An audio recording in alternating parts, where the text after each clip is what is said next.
and they shut me down. But one day, this guy named Michael Tim, he went to the owner and said, "I need some leadership development. You can build a world-class organization on the foundation of character-based principles." Blue collar guy. You still a blue collar guy, even though you're sitting in the big office now, and you still a blue collar guy. I always tell people, you don't take that out of anybody. Anybody who's a blue collar guy, they're gonna be blue collar guy no matter what.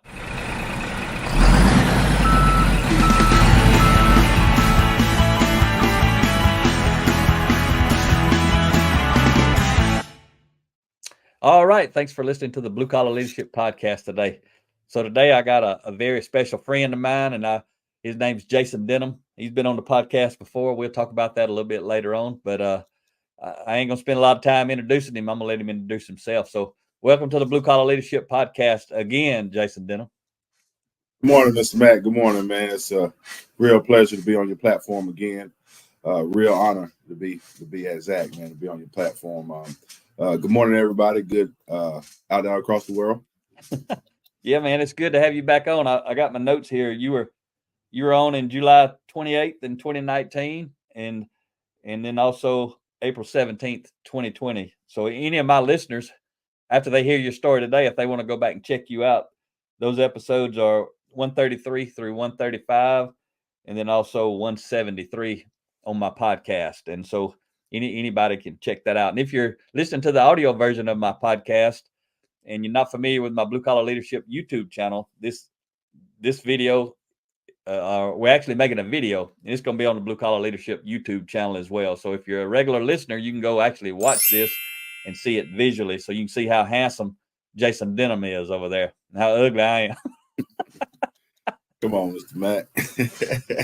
So it's cool, man. They have you back on. I speak about you all over the country. So there's going to be some people who follow me who heard me talk about you probably, and now they get to see you. They might have heard you on my podcast, but they actually get to see you. And I've been mentoring you. I met you back in 2013, and been mentoring you ever since. And it's been phenomenal to watch you grow. You're doing the stuff I talk about and write about like nobody else I know. So.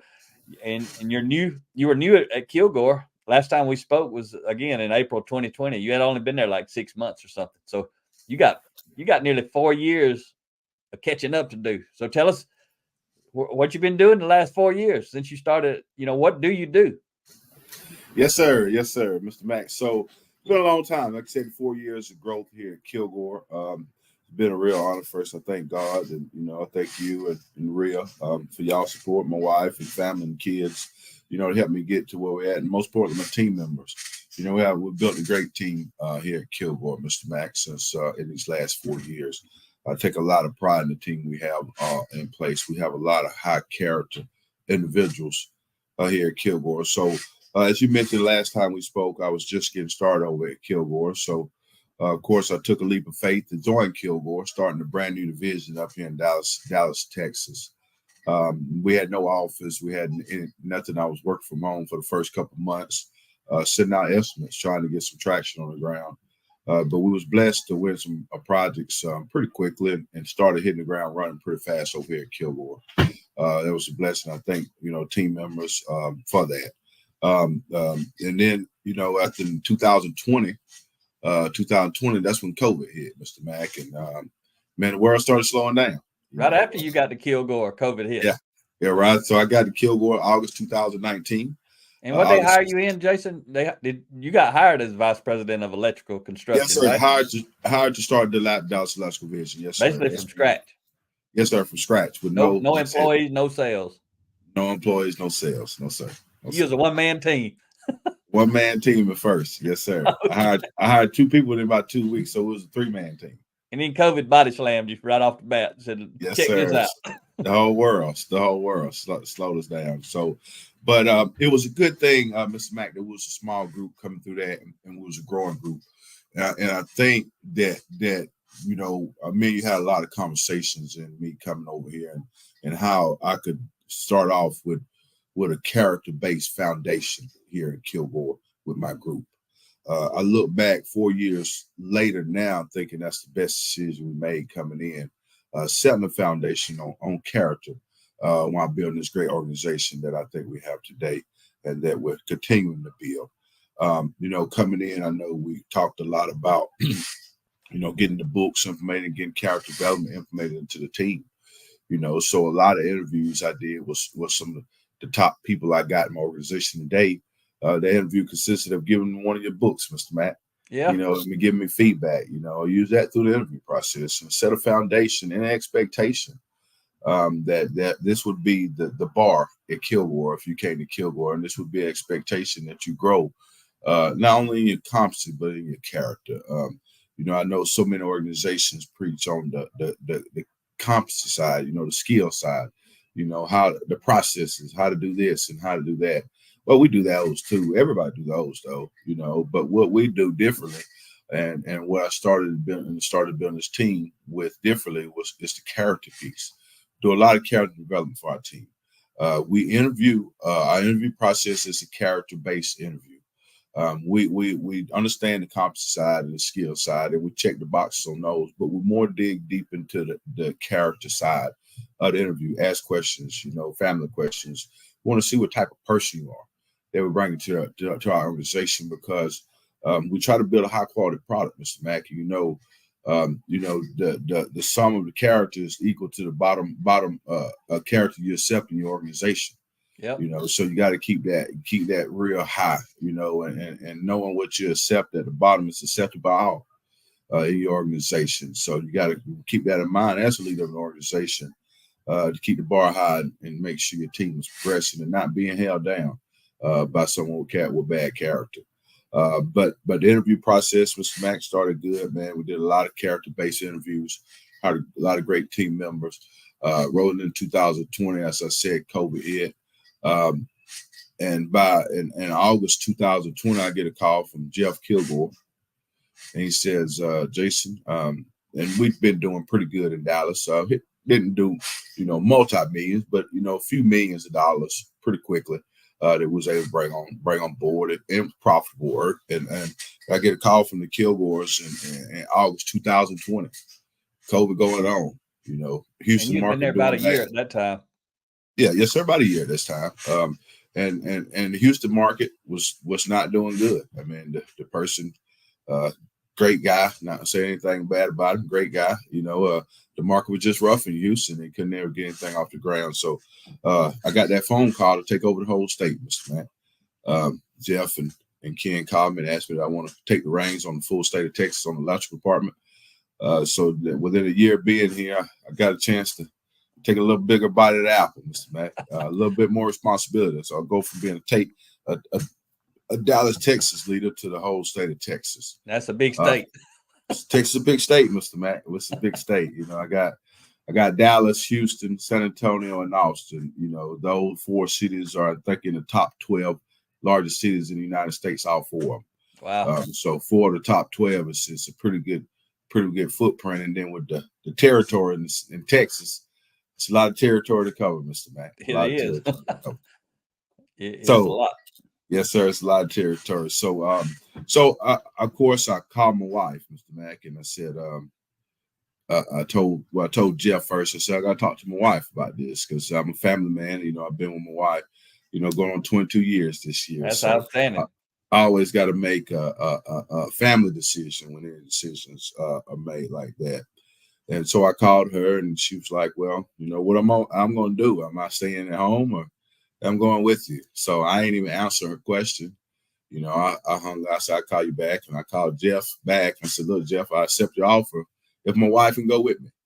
I know most people in my position don't have that privilege, and I thank God and the circumstance allowed me to have the position. But Jeff said, "Okay, no problem."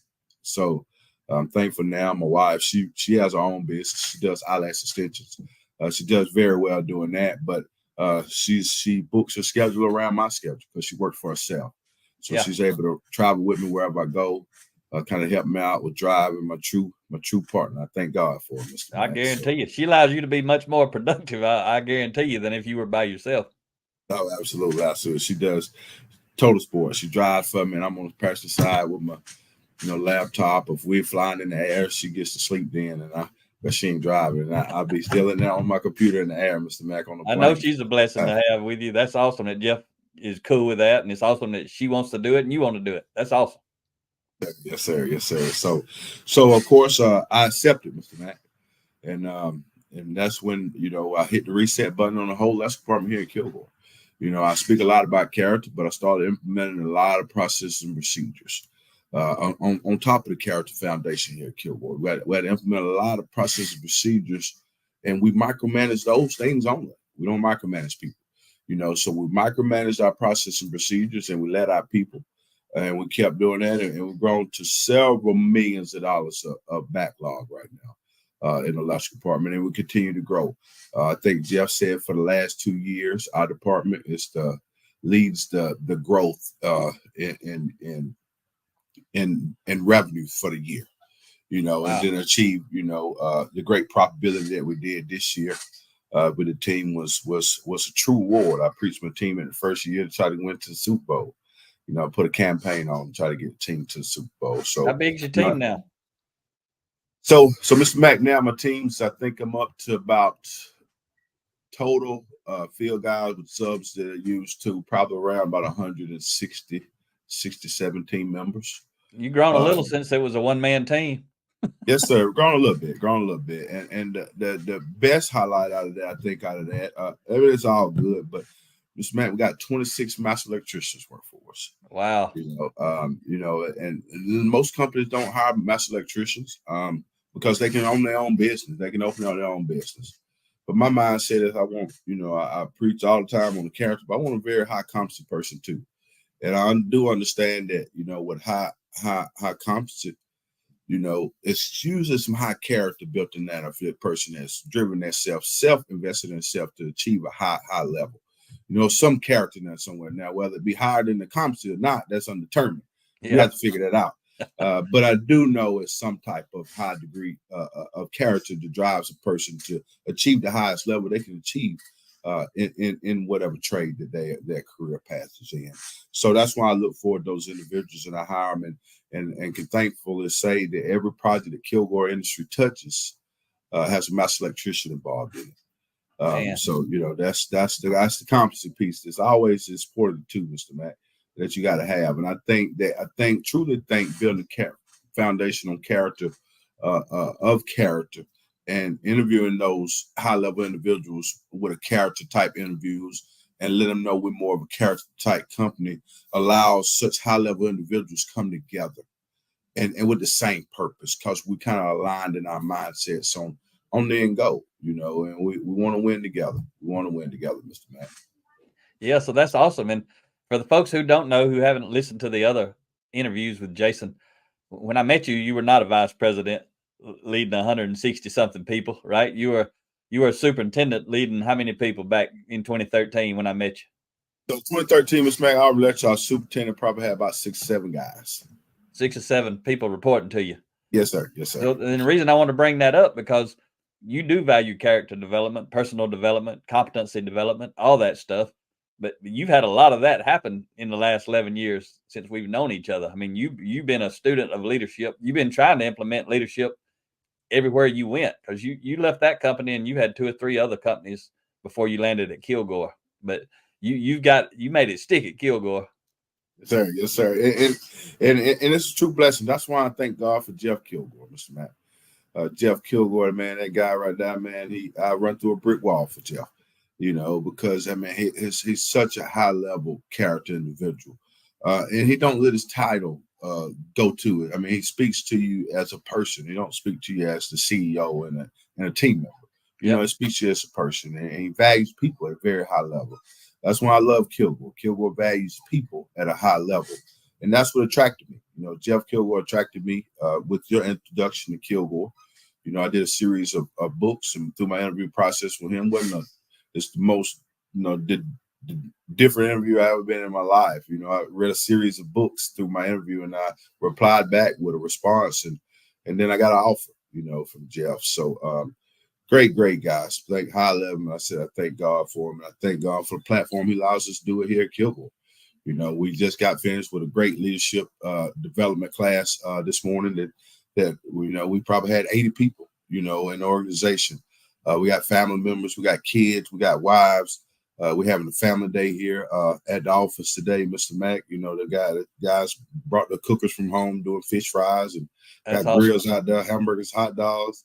We got Joni out there on the guitar singing. So, I mean, they're having a real good time, Mr. Mack. And it's a blessing to be able to come together as an organization, you know, and pull people together and really value people. That's when people really come together. And I think that's when you have a real strong team, when you can pull people together and they know you really sincerely value them. Yeah, man, that's a big deal. And for folks who don't listen or don't know, you know, Jason's talking right now. He's saying out there, they're out there doing a fish fry like right now while we're recording this video, right? So Rhea and I joined him.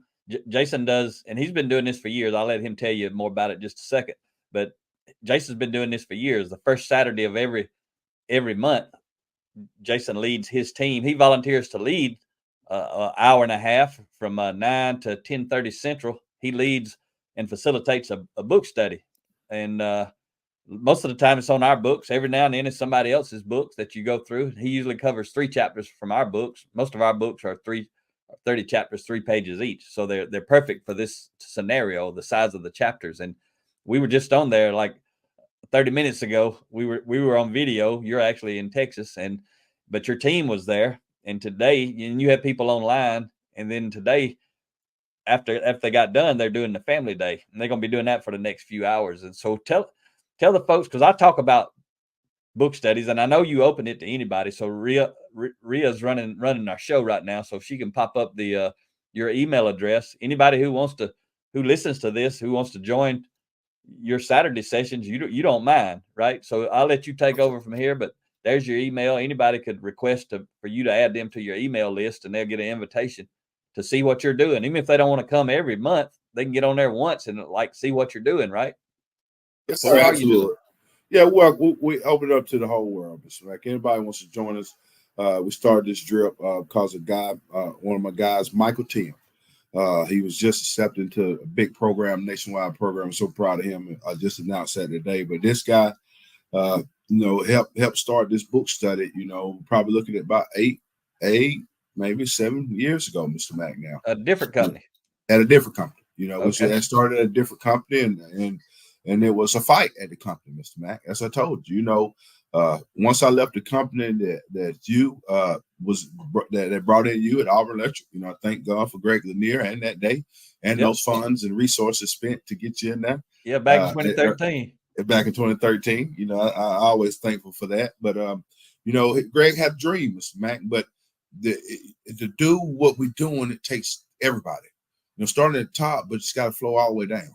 If it hits some obstacles in the middle, it stops it. The water can't flow through if it's hitting obstacles. It goes around and just gets all messed up. So, that since then, I never had anybody till I got to Jeff Kilgore invest, in the people in that way. So I'm forever grateful for Greg Lanier for that investment.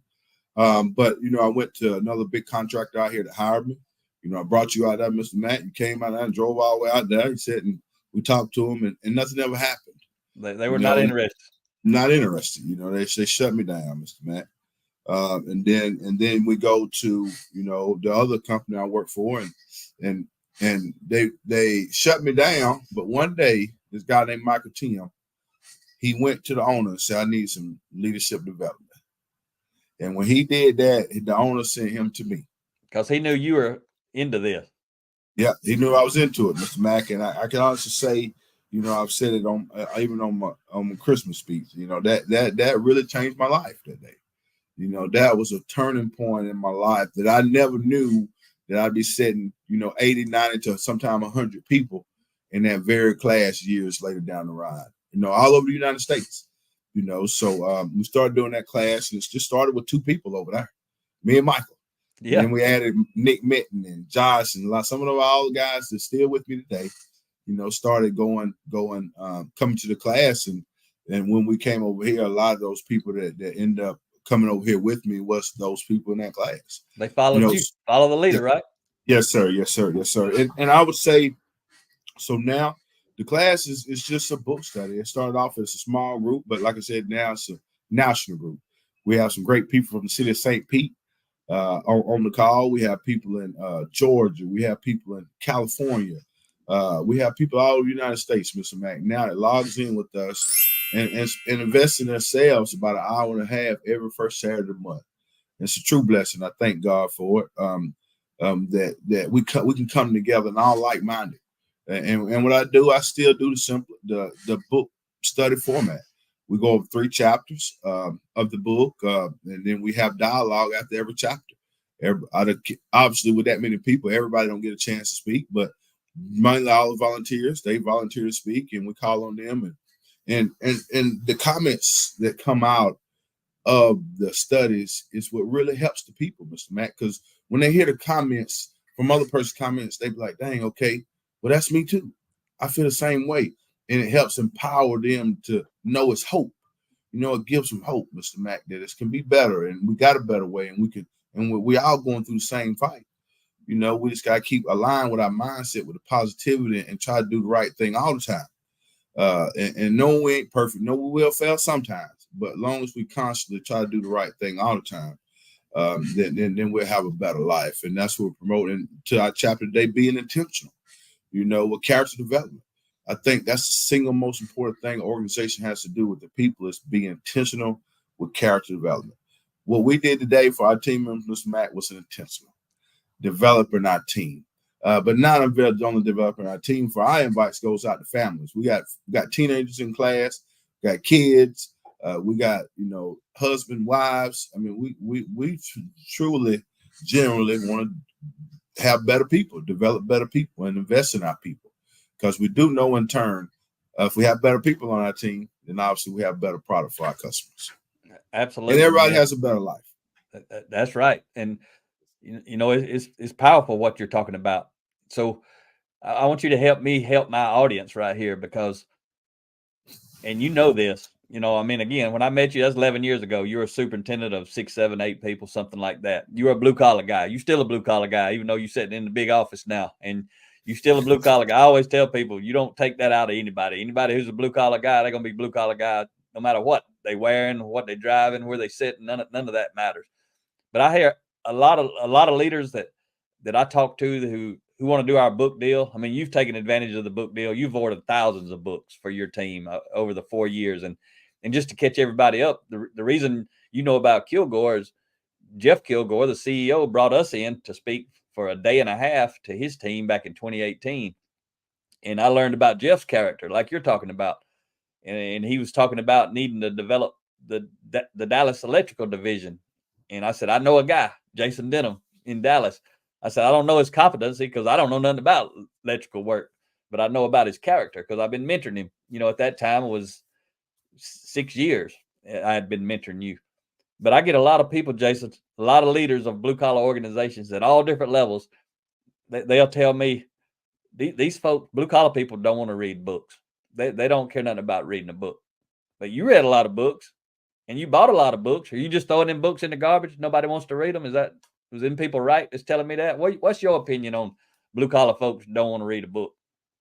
Well, I think they don't know the people, Mr. Mack. I think they really don't know the people or even tried. A lot of leadership development is unknown charted ground for a lot of companies because they never tried it. And Mr. Mack, companies looking for instant investment, instant just gratification. Yep. I buy leadership. I want instant results on my bottom line right now.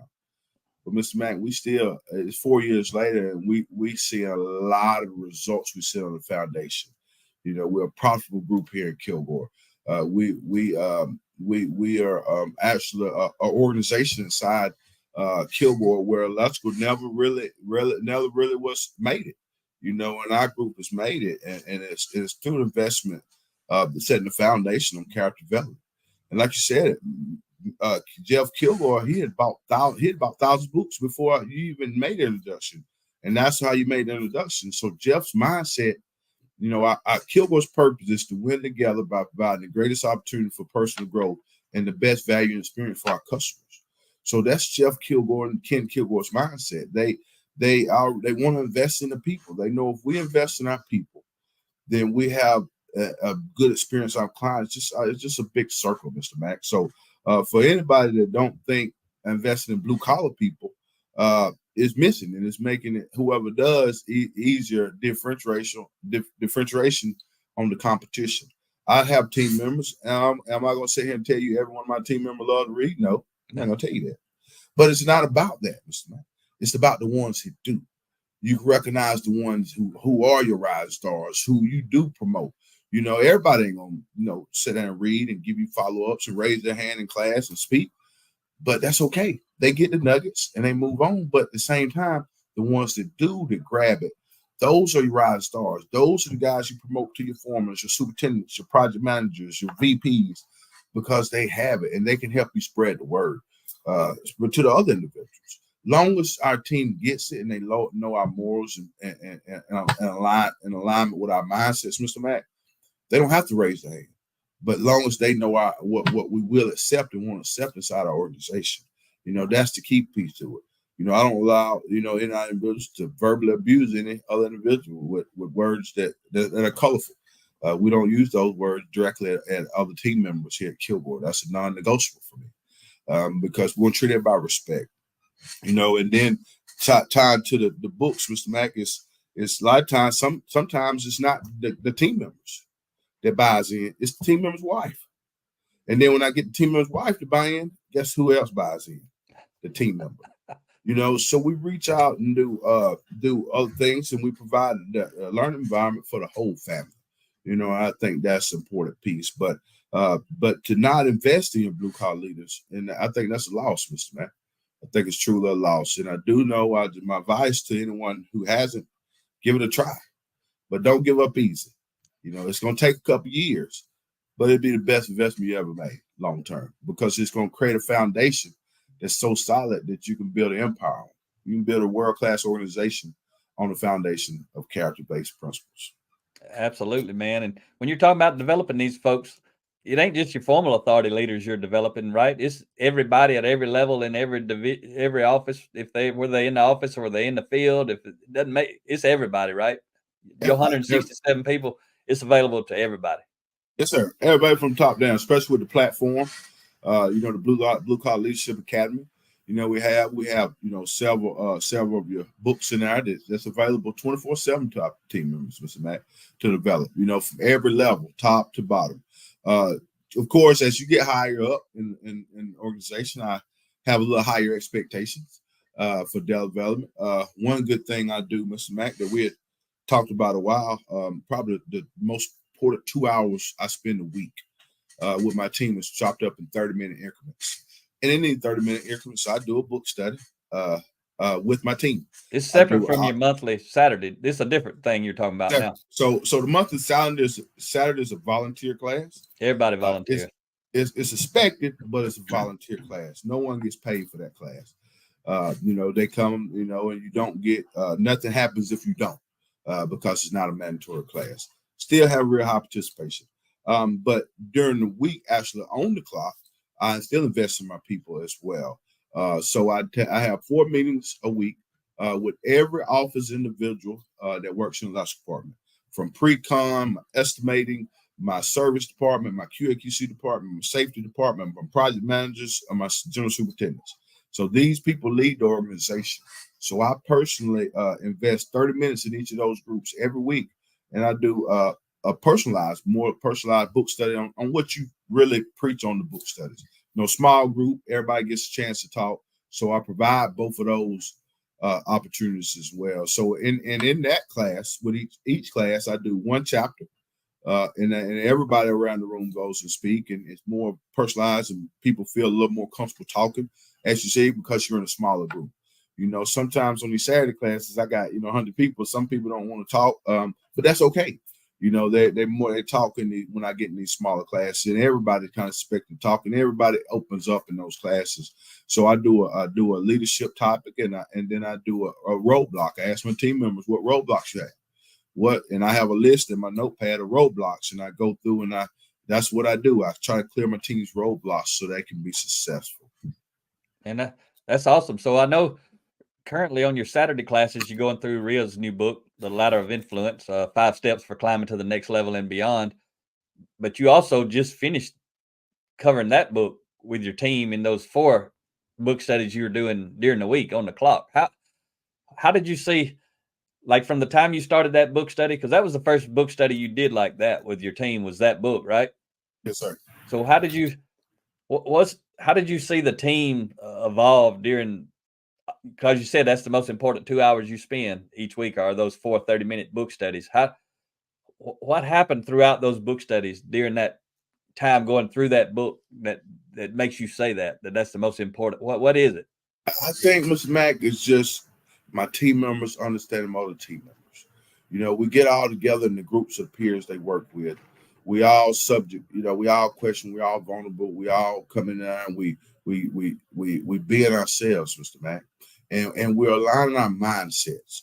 You know, those 30 minutes allows me to allow my team's mindset in the same direction. And as you know, if you got the factory, you're trying to move the sprocket. You know, we're trying to move the sprocket and get it rolling. Well, the more people we got pushing in the same direction, the faster our sprocket can go. With resistance, people not going the same direction, or people going left or right and not pushing forward, we don't have the impact. So I think the alignment that I create, that we create in those meetings with our mindsets, and then the understanding of each individual in the room, it's a whole lot easier to work with individuals. A whole lot better team atmosphere when we can understand everybody we work beside. That's pretty powerful right there, isn't it? Right. Yeah, so that's awesome to hear. So when you're talking about those people being aligned, something else that I tell potential clients, once my clients are doing it like you, they understand it. And I say this a lot, but I want to hear it from you. And I don't know if I've ever asked you this question, but I want you to share it, because I know what the answer is probably going to be, but I want you to share it more for potential clients, other people out there that may hear this, because what I'm about to tell you, everybody has this problem everywhere that's not doing this type of leadership development. But through these book studies, the ones you do during the week, how does that get rid of some of the silos between different groups? Because everybody's always talking about these silos, and I tell them, you start doing book studies, you got to start getting people to talk. These walls come down between people, even in different places. Like on also, I'd say add into your Saturday class. Like you've got people from Austin, from San Antonio, from Houston to Dallas. You got people from all over who don't really know each other, but they start to know each other. Can you speak to that? How this kind of development gets rid of these silos and the walls and all that stuff between people? Absolutely, Mr. Mack. That's what I was just speaking on alignment. So I'm glad you mentioned that. As I previously stated, I lead the whole group of Texas. So I got PMs in Houston, Central Texas, North Texas. I got general superintendents in all those areas. You know, I got pre-con all over. So when they come together in these groups, they align.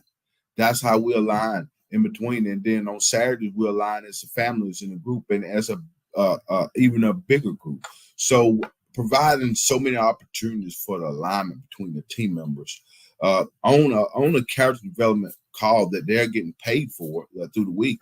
It tells them that we're investing in y'all to be better people on the clock, and we're paying y'all to be better people. But in turn, it just creates a great environment for the team members to get to know each other, as I spoke previously before. And doing so, the silos disappear, Mr. Mack. It's no walls. I mean, everybody, I got my Dallas guys, they call Houston. They got, Houston calls San Antonio. I mean, my Houston guys go to San Antonio to help out. I mean, total team collaboration between the groups because we're aligned in our mindsets. So I may have not realized if I just understood what you said right. So your weekly 30-minute calls, you're actually getting on video calls with some people. So there'll be project managers from 3 different cities that are on one team, one group with you, one meeting. Yes, sir. How many people may be on those 4 30-minute book studies you do each week? What's the kind of spread of how many people are on each call? So the minimum groups is probably around 7. And I got one group that got up to about 14, so I could probably have to split it out. You try to keep those groups smaller right now, Mr. Matt. Okay. Yeah. But obviously I'm probably going to have to bump out another one. But I'll do that once we start a book, so I won't break up the learning process. I try to keep everybody on track the same. But I say the smallest group is 7, and my largest group is about 14 currently. Okay. I always thought when you were telling me you were doing that, I thought y'all were doing it like in your office. Everybody was from the same place in the same office. Yes, sir. Yes, sir. We're Okay. doing it. We're doing it. It's a nationwide thing. That creates that alignment that I need to break the silos. That some, I Absolutely. mean, that you're talking about, people telling you about. Yep. You know, if I would do it in the space just at the office, you know, I just need to better. You know, if you're trying to create your whole team alignment, then you need to involve the whole team. That's you know, right. peers of all likes. If if you got an office in all 50 states, you need to have a representative from all 50 states on that call. You Yep. know, to try to create that alignment, all of them there together to remove the silos. Because once they understand each other and understand everybody's just people, and it ain't nothing else, just reach out to this person. This person actually is a good person. This person actually has a wife and kids too. You know, reach out to this person. This person can help you out, and it just removes those barriers and it creates an open line of communication, Mr. Mack, that's unparalleled to anything I've seen. Yeah, it's phenomenal. And most companies don't have that right there. They don't even know how to get rid of these silos. And I'm trying to tell them all the time, do leadership development, do cross-functional book teams. So let me say that, let me ask you this too. It's a different spin kind of on the same thing, but at the same time, it may be addressing both things. So a lot of companies, they have the office folks and they have the field folks. So does the 4 30-minute sessions take care of getting rid of the office folks and the field folks silos, or is it the Saturday session, or is it still both? Because people who don't go out in the field, your folks may go out in the field if they work in the office, but some folks just stay in the office or they just stay in the field. But do you see this bringing those two groups together also? Absolutely, Mr. Mack. One way to do that. So we do several different things. So we spoke about 2 already. We taught Saturday class, do a class with all my office individuals. But every one of my superintendents, and the superintendent for electrical construction company is the leader of a job site. So every one of these have my toolbox tip talks that you've written, and we do that toolbox tip. And I ask my leaders to go out and participate in that toolbox talks. So we have they have every Monday morning they have a safety and a leadership training. So we do one part safety, and then we do a chapter of a book, and we all automatically talk about it. We do that on every one of my job sites, Mr. Mack. So that's the drip on the job sites. You know, the constant drip. The drips in the office is the office meetings, and then the one that brings it together is the Saturday class and the family events. So that's how I kind of bring everybody together, because they get to come in and meet me and the other guys, and we shake hands and we sit out and talk and we eat a piece of fish together. And, you know, everything is great. Then everybody feels part of the team. So it's not that disregard, and we get in the same contact, getting the same character development. So it creates that alignment throughout the whole company, like that. So yes, sir, that's how we tie the two is with those leadership drips on the toolbox talks. So I would encourage any construction company, any company. Mr. Mack has a toolbox tip talks. It's real short, one pagers.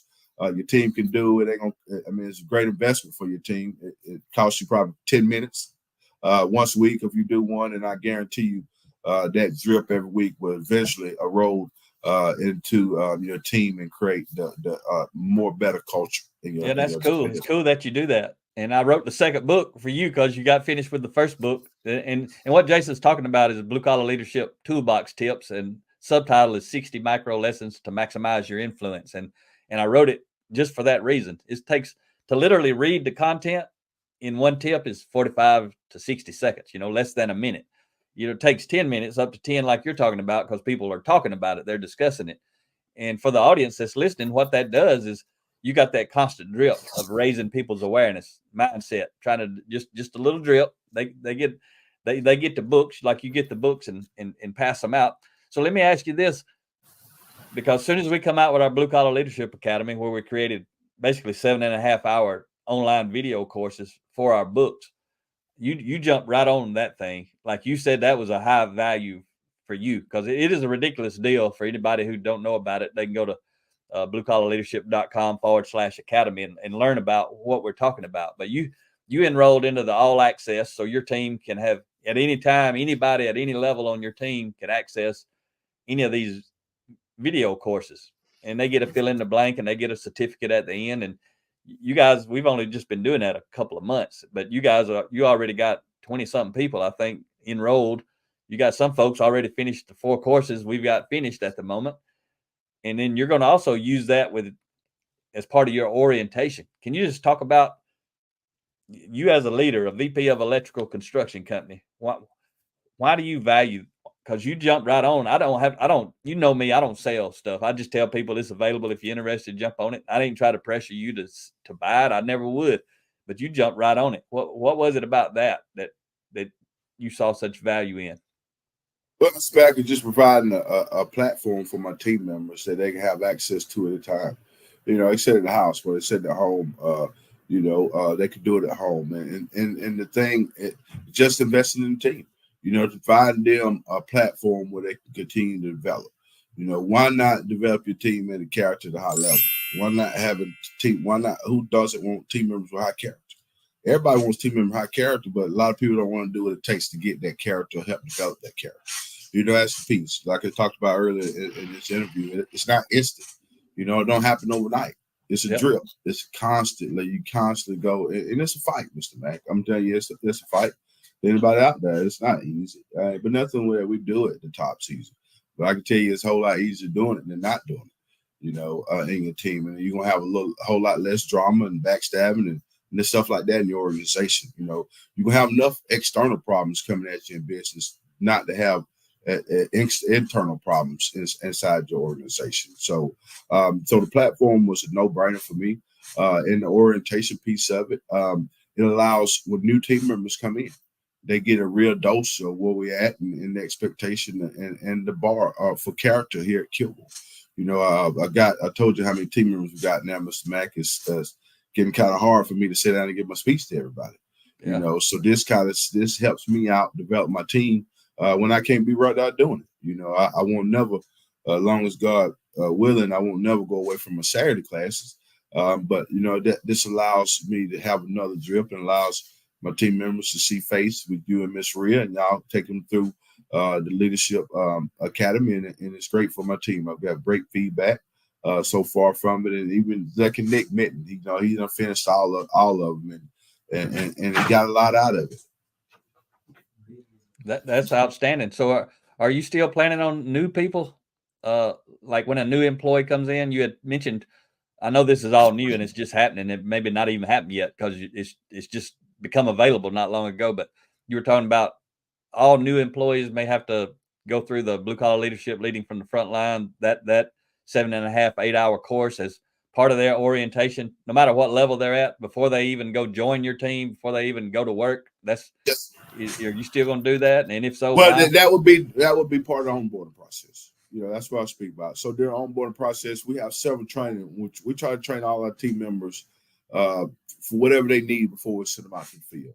We do, of course, the Kilgore orientation. We do the hot work training, and I want to do the blue collar leadership training for just everybody comes in at entry level. That's all entry level individuals. And then we got the teamwork book and the culture book and the other books that we're going to go over with the higher level individuals, and that'll be required for them to come in. So we kind of set the bar for expectation with the team members of what it gives them a really deeper dive of what they're coming into and being exposed to. Yes, sir. Okay, so something else I talk about, and you do this phenomenally well, and I talk about you all over the country. You understand this principle. And as soon as I say it, you're going to know probably 2 or 3 different ways to talk about it, but I'm going to turn you loose here in a second. But I talk about word of mouth advertisement for the individual, for my company, meaning me. I teach that in that front lines book. I need to lead my way that I care what people are saying about me because they're advertising for me, my business. But at a high level, which is where you're at relative to the organization, I talk about word of mouth. What are the people out there saying? Because in my blue collar leadership and culture book, I teach that, right? How do you become the sought after employer of choice in your industry? And one thing I hear, Jason, is from construction folks, especially, but it's everybody. We just can't find good people. There ain't enough people and all that. And I know I mentor you and talk to you a lot. Every month we talk, sometimes every week. And you always telling me, like you told me the other day, I got 40 resumes, not just 40 that's all you got. That's 40 that you actually want to hire. You got a lot more than that, I'm sure. So how do you talk to that a little bit about how what you've done there in the last 4 years, how when you who you are is helping you attract people. And then when you get those high caliber, meaning high character and high competency, but high character most of all, that they learn what y'all are doing, and then they go tell everybody else where they come from, and you just talk about that. Yeah, People, yeah. So it's truly amazing to see it unfold, Mr. Mack. It says, like I told you, we planted the foundation. We built the foundation here at Kilgore on character development. So in them Saturday class, a lot of the interview processes, a lot of the higher level individuals I've hired here at Kilgore has accepted the offer right after that Saturday leadership class. So I tell them about us, what we're doing. And it takes a lot as you're building an organization to attract some high level individuals from another organization. You got to be doing something different, Mr. Mack. If you're doing the same thing, paying a little bit more money, they might not come. But if you're doing something totally different, outside of what everybody's doing, it kind of attracts them. So I have some high level individuals that came to class and they list and they said, oh, this is what I want to be a part of. This is how I want to feel when I come to work. This is how I want to be treated when I come to work. And they chose it as Kilgore's employment. So being able to attract those high level individuals, and then of course they was already currently employed where they was working, and they get the word. The word goes back like, man, they treat you like people over here. You're not a number over here. And people don't want to be a number, Mr. Mack. Everybody wants to be treated like a person. So some people will come to your company for the same pay as they're making in another company, as long as you treat them like a person. That's all people want to do. They want to go home happy. They don't want to leave work mad all the time. So being able to hire some of those individuals, we got, like you said, several resumes. I think we done hired a bunch of people. I don't know if we got 40 on line right now, but I know we got at least up for 20 sitting on the sideline ready to come on board. And all of them are from people who was inside the organization, know and refer at a high level. Because when you build a foundation on character, you hire people on character. They know what you're about as an organization. They come to your organization, and then they get here and they reach back out and tell everybody else, look, this is what it is over here. It's different from over there. And then the floodgates open, Mr. Mack. They want to come, and you got to, cipher through and set them on the bench a while, and still involvement. We still involve everybody in leadership classes. Just say, look, once the seat comes available, you'll be next in line. But don't stop investing in it. And most importantly, Mr. Mack, we start investing in them before they even start working for us. With the character development. Yeah, because I know I get on those calls and I see people who are actually, if I ain't mistaken, but I'm gonna just say it. You can correct me if I'm wrong, but I've seen people on your calls that are competitors. I think they work at your competitor, but the competitor ain't doing this, but you're doing it, and somehow you got a relationship with them. You say, hey, you ain't necessarily trying to steal them away. They might decide they want to come. You might decide to make them an offer, but you just doing it to help them as people. You don't care where they work, right? Yes, sir. We don't care where they work, Mr. Mack. And what you taught me a long time ago, Mr. Mack, people work for people. So that's why I always invite the invitation. I don't care who the person works for. At the end of the day, we just want to genuinely develop better people. And doing that, we've had some high qualified individuals. Long to you, the guy that runs Dallas Electrical, Brian Springer, love him to death. He was with his previous employer 20 years. Wow. Came to the leadership class and accepted the offer on the next following Monday. Yes, and sir. it was because of the leadership, the character stuff, right? I mean, y'all absolutely. Not doing anything different electrical wise than everybody else. No, sir. Same pipe, wire, and panels. Same pipe, wire, and panels, man. Nothing different with that. It's just that's the differentiator, the opportunity for growth and the character development, the culture. Man, that's good stuff right there. So talk about this too. I know this is something you do well, and I try to help people understand, that if you can't find good people, it's because what all the people in your organization is saying about your organization, and all the people who used to work at your organization are still saying about your organization, even when they leave. So just share a little bit, because I know, and you may not want to talk about this specifically, but it's related. There's people on your Saturday classes who you've had to terminate for some reason, and they still come back, and that's okay too. You still want to help them. You still want to mentor them. But anybody you have to terminate, or anybody that maybe they self-terminate, they choose to go somewhere else. Some of those folks who've left you, I see, still get on your calls. But so tell me the importance of how somebody leaves your organization, whether you letting them go or whether they leaving you, but you still involved in it, even if they leaving you. Why is it so important how you care about them as people on the way out the door? Well, Mr. Mack, I think people leaving your organization is just as important as that you leave on the right way with them as the people inside your organization. Because word of mouth advertisement. Because when they get to the next company, they're going to be talking good or bad about you. But when a person choose to fire themselves here at Kilgore, because we don't fire anybody, when they choose to terminate themselves, then we still keep the door open. I still open line communication. I do it with a very high level of character. And I do it in a way that me and most of those individuals still have communication. They, like you said, they still seek out for character development, still knowing they need to work on some character. And I got some that's done it in hopes to get back into the organization. I got some that have let back in the organization because of it. So I always want to open the door, but I think it's even more important than a word of advertisement inside. It's the word of advertisement that you get on the outside from previous employers. I mean, previous team members on your team, because they can stop your next superstar from coming to you if they just get hope to that person. Yeah, what the folks are saying is a big deal. So when you talk about that, when you say that, you Kilgore doesn't fire the people, they fire themselves, they self-terminate. That's what you're really saying is you clarify expectations. And if and everybody knows what the expectations are, it's obvious. And if people choose not to live up to the expectations, they're choosing to quit but stay. But you ain't gonna allow them to quit and stay. They can quit if they want to, but they ain't gonna get to quit and stay at Kilgore, right? That's what you're saying. If they quit on you, you're gonna follow through with their decision to not want to be a participant. Yes, sir. Yep. So that's cool. Tell me a little bit. We got some more time, about 10 minutes or so. But tell me, anybody at any level, if they want to work in Kilgore, what qualifies them to work? And I'm talking about, I'm talking to you. I'm talking about the electrical construction division, and you can talk. I mean, you guys are a large MEP. Y'all got mechanical and plumbing, so there's other opportunities. You don't run that part of the company, so I'm really talking about you and your team. If somebody's listening out there in the world and they're in electrical construction and they already in the Texas area, or they were to want to potentially move to the Texas area, what is it about those people that would make you actually consider hiring them, and what are red flags that would cause you not to be interested at all? Yeah. What Mr. Mack is I can tell you like this: anybody who would come try to get hired at Kilgore Industries with some type of character development, leadership development, books, a list of books they've read. In an interview, that'd be the quickest way, to get employed at Kilgore Industries, because we look at character at a very high level.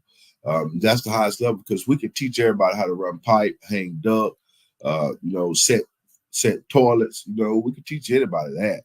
But we can't teach everybody how to act when we're doing it, Mr. Mack. So we seek high character individuals here at Kilgore that's going to come in and do what they say. We got some beliefs. Do what we're going to say we're going to do. Don't be greedy. We have beliefs and expectations built into our organization, that as long as anybody can come in and be aligned with those, they can achieve high success here at Kilgore.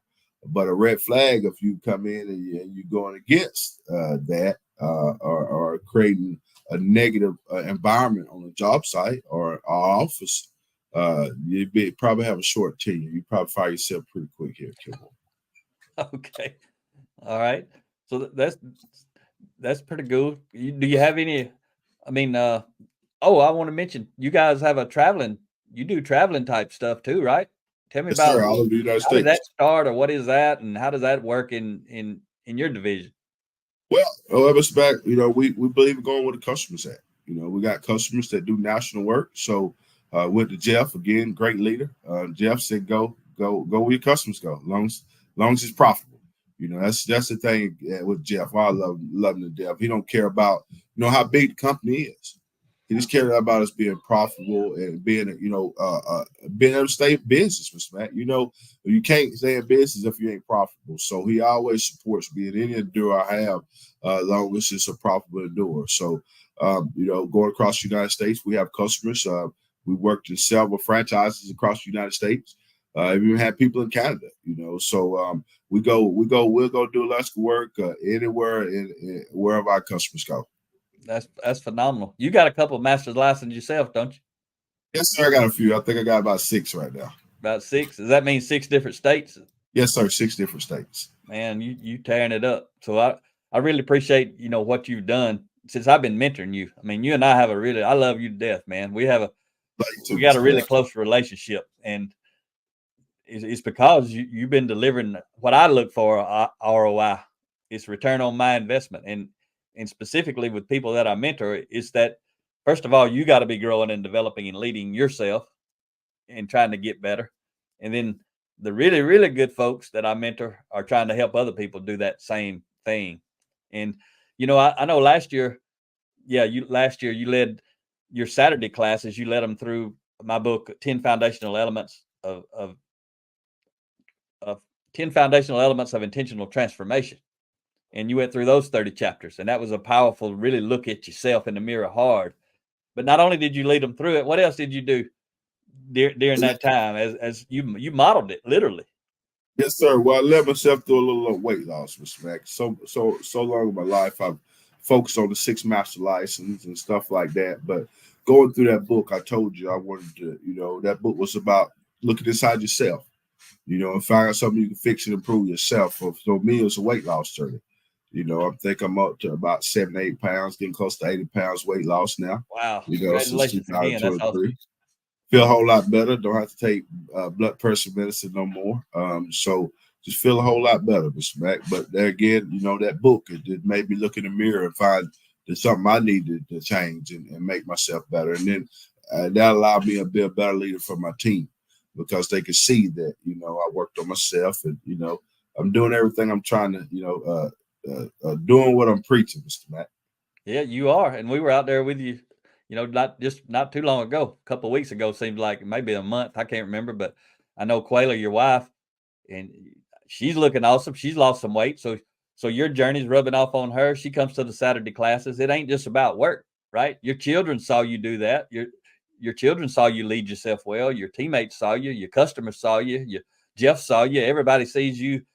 That's just another example of modeling, right? I'm trying to get better. I'm trying to lead myself well. None of us are ever going to be perfect, but we all striving to get better, right? Yes, sir. Yes, sir. I thank my wife for that, a lot. She keeps me grounded. Like I said, she travels everywhere with me. So she keeps me in line with my eating habits now.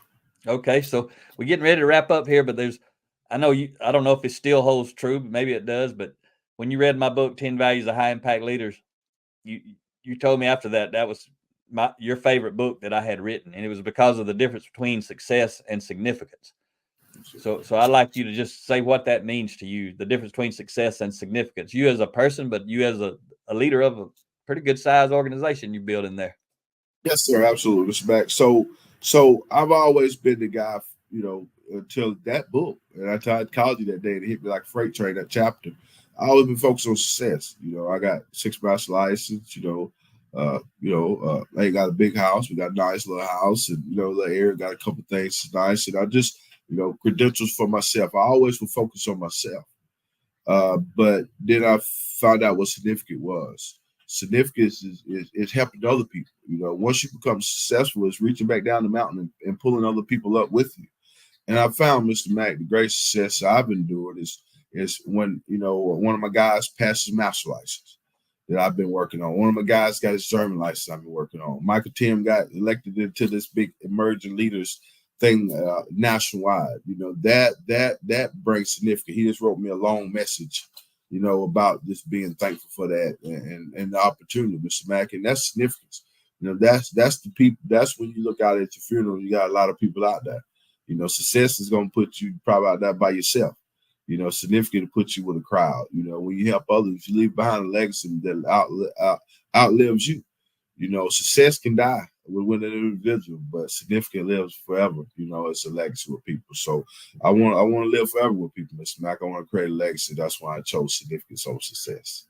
That's awesome. So anybody listening, you can go to bluecollarleadership.com/download and preview excerpts from a lot of these books that I've been mentioning that Jason's been reading. And he's read a whole lot more than the ones I'm talking about. And he's read a whole lot more than even the ones that Mia Ria wrote. He's reading from a lot of people. So did I miss anything before we finish this up, is there anything about Kilgore or yourself or your team you want to share? No, I just want to leave everybody knowledge with a quote that y'all put in that Rhea put in her book that I wrote is never let your competency be higher than your character. You know, so many individuals, even at my level, you know, done got all your degrees and certifications and you know your competency is real high. But your character ain't as high as your competency. And that stunts your growth. You know, so I would empower, you know, everyone, you know, at all levels to always work on the character side. You know, if you're working on the competency side at a very high level, guess what? You got to work on your character side even harder. So just want to leave everybody out. This will never let your competency be higher than your character. Thank y'all. All right, that's some good stuff. And thank you, Jason, for taking time out. I'm going to let you get back to your team. They're going to be eating all the fish up before you get out there. Yes, sir. No problem. So everybody who's listening to the Blue Collar Leadership audio version, again, you can go watch this on the Blue Collar Leadership YouTube channel. It'll be there. There's a playlist for interviews. There'll be a link to it there as well. So anyway, I appreciate you listening. I appreciate you being here, Jason. Talk to you next time.